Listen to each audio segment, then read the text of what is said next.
Okay, so last night I watched the first two episodes of Frieren Beyond Journey's End, or Beyond the Journey's End. I'm not quite sure.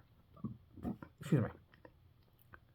I remember my first impression is I turned it on because I had heard the premise. I had seen art of this like cute elf girl that looked a lot like Robin from Fire Emblem, like all over my timeline. I was like, okay, like what is this? Looked up what it was and thought, oh, that sounds really, really good and really interesting. I've always been someone who just loves that kind of idea of what happens after the end of a story. After the characters have gone through this big, giant adventure, how do they cope with going back to a normal life? It's something that Lord of the Rings certainly deals with. Like, you get like Bilbo's reputation in Lord of the Rings, like after the events of The Hobbit. There's the fact that Frodo can't really live in at least my interpretation of it is that Frodo can't go back to just his normal life in the Shire after everything that happened on his adventure. There's oh, I think I just had another one off the top of my head and then I just lost it. But I love or Into the Woods. How the first half is the traditional fairy tale, the happily ever after, and the second half of Into the Woods is what happens after happily ever after. Like, you could say it's like, yeah, everything's fine, but like what actually would happen if these two people who barely knew each other got married and then had to live with the repercussions, etc., etc. It's something I have in one of my writings in particular.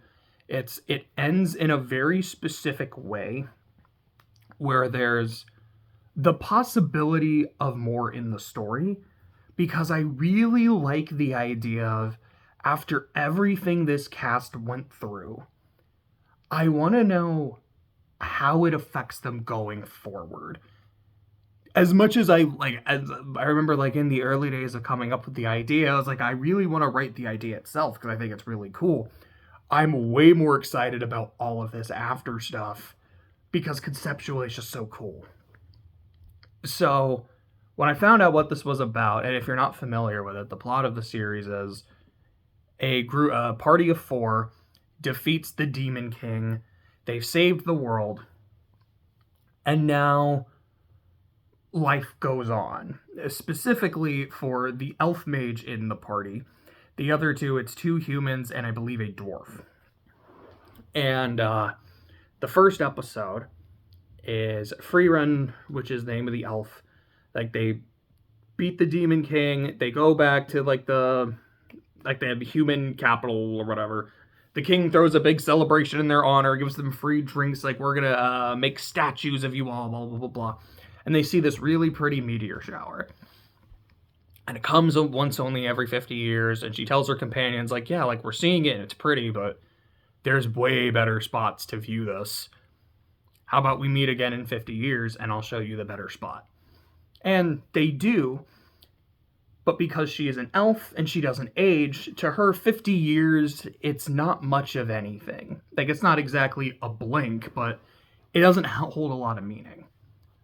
But when she comes back in 50 years, while her friends are all still alive, they're notably older, the vigor is gone, and like Himmel, the hero, which I kept kind of thinking, it's like, yeah, Himmel is him. But it's like he was like the hero of the party, he was the face of the party, and now he still has like his personality, it's there, but like you can tell it's a lot harder for him to get up, it's a lot harder for him to move, and he dies not long after. This is all in the first episode. Like, this is the premise. I don't feel like I'm spoiling much of anything. And he passes away, and it kind of hits her for the first time that concept of mortality. Unless that she's concerned now for her own life and just more of like, like we traveled together for a mere 10 years. And like I knew him, but I didn't really try to know him super well. And I feel like and now I'll never have that chance, and it's just kind of like I feel like I wasted my opportunity to know my friends better. and her, I wouldn't say struggling with the concept of death, but just kind of that like, I've never really seen it like this before. This is different. And then 20 years later, she goes to find the other human in their party, Heiter, I think his name was, the priest, he's kind of on his way out, and he's like, hey, like, there's this kid that I'm looking after. She's an orphan. She's a mage like you. Would you take her under your wing? And she says, no, like, I can't do that. Mage apprentices they're very weak. They're very easy to kill. I wouldn't feel comfortable having someone like that under my wing because I don't know if I could take care of them or not. He's like, okay. Can I ask for another favor? I've got this grimoire of like this old king or whatever. I'd like you to decipher it because there might be some spells for like immortality and resurrection. And I mean, I know I've said before that like I've made my peace with death, but now that I'm on the doorstep, I'd kind of rather not have to cross that infinite beyond, if you know what I mean. So could you do that for him? She's like, sure, that sounds great. He's like, all right, and while you're here, her name is Fern, could you look after Fern and teach her magic and whatnot, like while you're here? And she's like, yeah, that's completely fine. So another 6 years goes by, and like a few blinks of an eye and a few shakes of a lamb's tail. And Fern is now a better mage. She's not like excellent or anything, but there's a point where she's like, Frieren says, she's not just an apprentice anymore. I feel like she's her own like fully fledged mage. I can vouch for that. And Heiter's like, okay. Oh, because Frieren comes up to him with the finished grimoire. She's like, there was nothing in here about resurrection and immortality. You were lying to me about it, weren't you? You knew. He's like, yeah, I knew. Essentially, what I wanted you to do was look after the kid until she was a full-fledged mage. Because you said you would not have an apprentice with you. But if she's a full-fledged mage, she's not an apprentice, she won't hold you back. So take her with you. And she's like, you son of a bitch. You got me with that. You got me, you corrupt priest. And he's like, yeah, like, I know I'm on my way out. I want to make sure that kid is okay. I did not lead the best life. And I feel like I think about Himmel, who died 20 years ago, and the kind of person he was, and how, I mean, he had his problems, like, he could be really vain, but he loved people, and he loved helping people. And there was always that sense of, how can I save the next person? And I look at someone like him and think, why did I go after him? I wanted to do something at least kind of good with my life. And looking after Fern was that. And I'm glad that now that I'm about to go, someone can look after her for me. And he passes away, and Frieren she pours a couple out for him because he was also an alcoholic. Then the next episode is just her and Fern on a journey. Specifically, they're trying to find the special kind of flower that grew in Himmel's hometown, like for a statue of him. And they're there for about 6 months, and Fern gets really sick of it. She's like, can we move on? Like, I want to use magic like to help people, and we're not really doing that.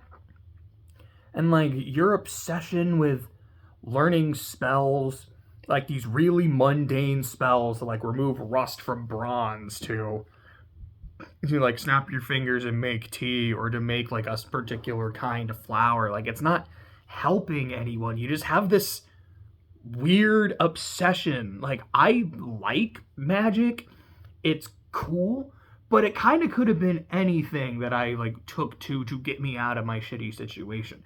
You're like obsessed with it, and it's kind of freaky. And Frieren's like, look, like, essentially the reason I like magic so much and love learning spells, like these weird little trinket spells, like, yeah, I do it because I genuinely like it. But also, like, my friends, when I was traveling with them, they really appreciated it. Not just me casting fireball and things like that, but like the little things that I could do. It did make people happy. And that's something I want to really see more of in my time. Like, I want to learn more about human beings and the way they think, what makes them tick. Because I have a lot more time than all of them, but they might be using their time better than I do. And I just want to learn. And, I liked it a lot. I think it's conceptually beautiful. The art, I think, looks gorgeous. The music is fantastic. Like, it's very flute heavy, and I'm very big on flutes personally. I adored it. There are 2 more episodes that are currently out. I'll probably watch those tonight, if not tomorrow. There's, I don't know how many episodes it's going to be. I don't know if it's going to be 1 core or 2 core. I know there's a manga. I don't know how long the manga's been going, but I feel like it's going to be the kind of show that when I'm done with the anime, I'm like, okay, I have to pick up the manga. I've got to get caught up. I feel like it's the kind of show where I don't know when it's going to make me cry, but I know that it will make me cry. Like, it's not a question of if, it's a question of when. The opening, like, my first impression of it was just the opening, and then I just was immediately just kind of dancing. I was like, with the premise this had, I wasn't expecting this bop of an OP, and then the ending theme, it was very cozy, very comfortable. I'm like, this is just so pleasant. I just got back from a funeral. It wasn't even a funeral. It was a memorial service. I mentioned in my room talk Thursday that I had a death in the family. And I got to see him for the last time.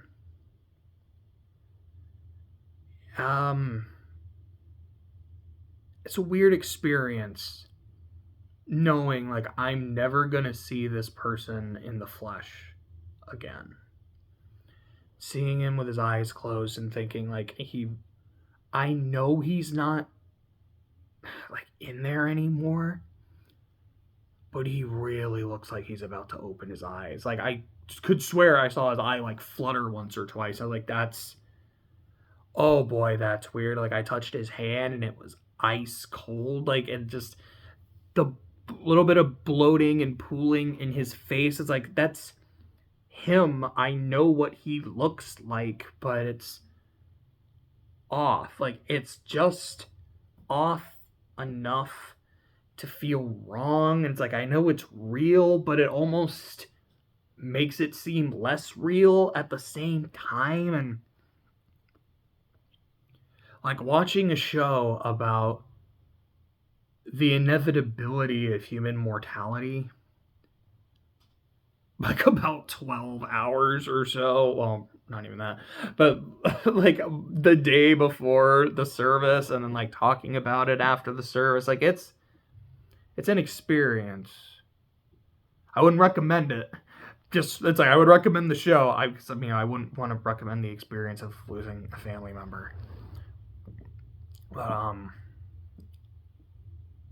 I felt like I had, because like I wanted to talk about the show anyways, like either today or tomorrow. It's like, well, with what just happened, I feel like it's relevant enough that I should bring that up. And it's like, not to say like, oh yeah, it makes me appreciate the show more or anything. Like, I don't fucking know.